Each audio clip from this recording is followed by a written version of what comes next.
नमस्ते दोस्तों, कामदा एकादशी व्रत विधि व्रत कथा महत्व। दोस्तों, चैत्र मास के शुक्ल पक्ष की एकादशी को कामदा एकादशी कहते हैं। यह व्रत इस साल 15 अप्रैल सोमवार को है। यह व्रत सभी कामनाओं की पूर्ति करने वाला माना गया। कामदा एकादशी का महत्व। यह व्रत अपने नाम के जैसे ही है, मनुष्य की सभी कामनाओं को पूर्ण करता है। इस व्रत के प्रभाव से सभी प्रकार की कामनाओं की पूर्ति होती है। जिस तरह से अग्नि लकड़ी को जला देती है, उसी प्रकार से इस व्रत को करने से मनुष्य के सभी पापों का नाश हो जाता है और संतान सुख के साथ साथ अन्य तरह के पुण्य भी प्राप्त होते हैं। साथ ही मनुष्य को इस व्रत को करने से स्वर्ग की प्राप्ति होती है।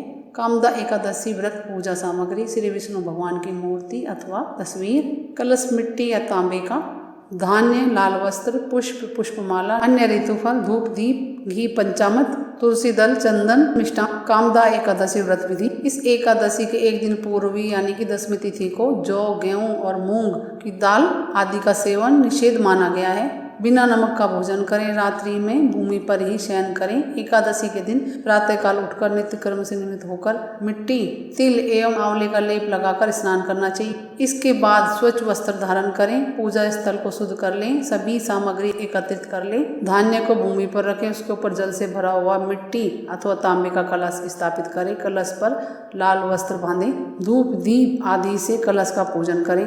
साथ में ही श्री विष्णु जी का चौकी या पटरी पर लाल वस्त्र बिछाकर मूर्ति या तस्वीर स्थापित करके विष्णु भगवान का षोडशोपचार पूजन करें, जिसमें कि पहले स्नान, शुद्ध स्नान, फिर पंचामृत स्नान। अगर तस्वीर है तो चम्मच में लेके दिखा ले, और मूर्ति है तो स्नान करा, फिर शुद्ध स्नान, फिर वस्त्र, अगर वस्त्र ना हो तो मोली चढ़ा दें, जनेऊ पहना दें, भगवान विष्णु को तिलक लगाएं, धूप दीप दिखाएं, पुष्पमाला अर्पित करें, धूप दीप दिखाएं, भोग लगाएं। तत्पश्चात एकादशी की कथा सुने, श्री विष्णु भगवान एवं एकादशी माता की आरती करें, रात्रि जागरण करें। द्वादशी के दिन प्रातःकाल स्नान करके पूजन करें, ब्राह्मणों को दान दें, उसके उपरांत भोजन ग्रहण करें। अगर आप किसी कामना विशेष के लिए व्रत कर रहे हैं तो संकल्प जरूर कर लें। मनोकामना बोल के हाथ में जल, पुष्प और सिक्का लेके और मनोकामना बोल के भगवान के पास छोड़ दे, विष्णु भगवान के। अगर नहीं मनोकामना तो ऐसे करें तो छोड़े, नहीं करें संकल्प, और नारियल सुपारी भी भगवान विष्णु को अर्पण कर दे।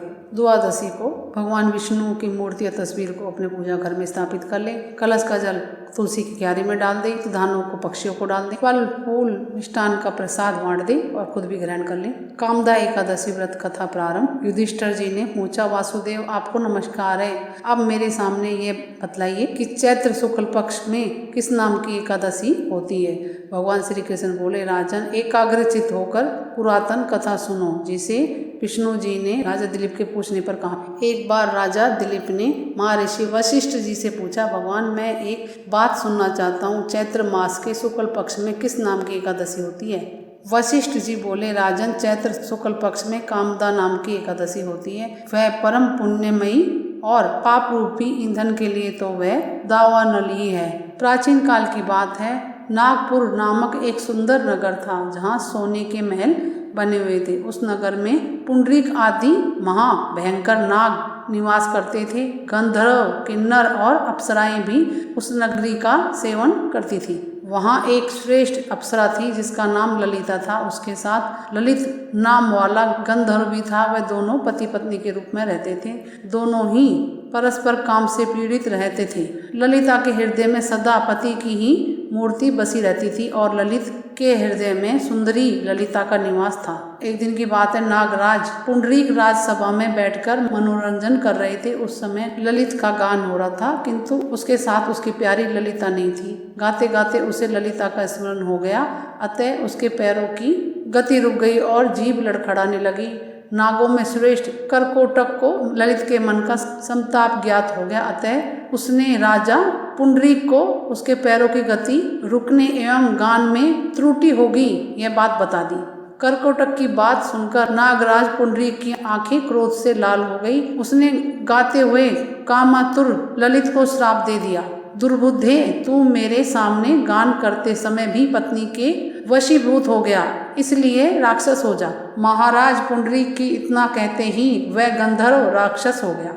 भयंकर मुख, विकराल आंखें और देखने मात्र से भय उपजाने वाला रूप, ऐसा राक्षस होकर वह कर्म का फल भोगने लगा। ललिता अपने पति की विकराल आकृति देख मनी मन बहुत चिंतित हुई, भारी दुख से कष्ट पाने लगी। सोचने लगी क्या करूं, कहाँ जाऊं, मेरे पति पाप से कष्ट पा रहे हैं। वह रोती हुई घने जंगलों में पति के पीछे पीछे घूमने लगी। वन में उसे एक सुंदर आश्रम दिखाई दिया, जहाँ एक शांत मुनि बैठे हुए थे। उनका किसी भी प्राणी के साथ वैर विरोध नहीं था। ललिता शीघ्रता के साथ वहां गई और मुनि को प्रणाम करके उनके सामने खड़ी हो गई। मुनि बड़े दयालु थे। उस दुखी को देखकर वह इस प्रकार बोले, शुभे तुम कौन हो और कहाँ से आई हो, मेरे सामने सच सच बतलाओ। ललिता ने कहा, महामुने, वीर धनुआ नाम वाले एक गंधर्व हैं। मैं उन्हीं महात्मा की पुत्री हूँ। मेरा नाम ललिता है। मेरे स्वामी अपने पाप दोष के कारण राक्षस हो गए हैं। उनकी यह अवस्था देखकर मुझे चैन नहीं है। ब्राह्मण, इस समय जो मेरा कर्तव्य हो वह बतलाइए। विप्रवर, जिस पुण्य के द्वारा मेरे पति राक्षस भाव से छुटकारा पा जाएं, उसका उपदेश दीजिए। ऋषि बोले, भद्रे, इस समय चैत्र मास के शुक्ल पक्ष की कामदा नामक एकादशी तिथि है, जो सब पापों को हरने वाली और उत्तम है। तुम उसी का विधि पूर्वक व्रत करो और इस व्रत का जो पुण्य हो उसे अपने स्वामी को दे डालो। पुण्य देने पर क्षण भर में ही उसका श्राप का दोष दूर हो जाएगा। राजन, मुनि का ये वचन सुनकर ललिता को बड़ा हर्ष हुआ।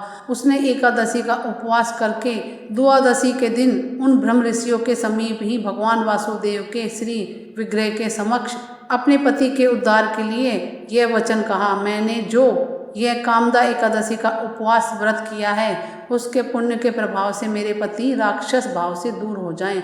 वशिष्ठ जी भी कहते हैं, ललिता के इतना कहते ही उसी क्षण ललित का पाप दूर हो गया।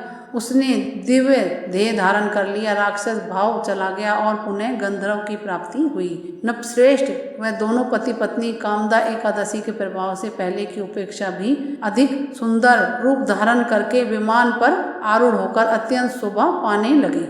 यह जानकर इस एकादशी के व्रत का यत्न पूर्वक पालन करना चाहिए। मैंने लोगों के हित के लिए तुम्हारे सामने इस व्रत का वर्णन किया। कामदा एकादशी ब्रह्म हत्या आदि पापों तथा पिशाच तत्व आदि दोषों का भी नाश करने वाली है। राजन, इसकी कथा को पढ़ने और सुनने से वाजपेयी यज्ञ का फल मिलता है। बोलो श्री विष्णु भगवान की जय, एकादशी माता की जय।